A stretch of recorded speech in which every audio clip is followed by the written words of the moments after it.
اليوم حنسوي بروست في البيت. بروست هذا جدا سهل ومبسط وبصراحة لذيذ. طبعا أنا استخدم من إسناد، بروست البيت من إسناد. كل علبة فيها طريقة. في بعض العلب إنك تنقع الدجاج 45 دقيقة زي ما هذه العلبة اللي معايا، في بعضها 75 دقيقة، في بعضها أقل. طبعا هو يتكون عن نقع، وهذا حق النقع، وفي كمان البودرة الثانية اللي هو المرحلة الأخيرة. طبعا هم يقولوا لكم حطوا ملعقة ونص أو ملعقتين، أنا صراحة نحط العبوة كلها عشان يطلع لي الطعم في نفس الدجاجة.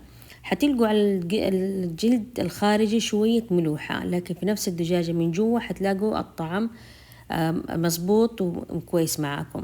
طبعا أنا بالنسبة لي أخلي الدجاج أقطعه شرايح بهذا الشكل عشان يستوي معي سريع سريع. وبعد كده بعد ما أسوي أول شيء خلط النقع، أقلب بيه الدجاج، وبعدين أخليه طبعا أخليه طبعا شوية ثقيل عشان يمسك الطعم في نفس الدجاج. بعد ما أغلف بيه الدجاج، أغلف الدجاج وأحطه في الثلاجة. هم كاتبين 45 دقيقة، أنا بخليها 45 دقيقة.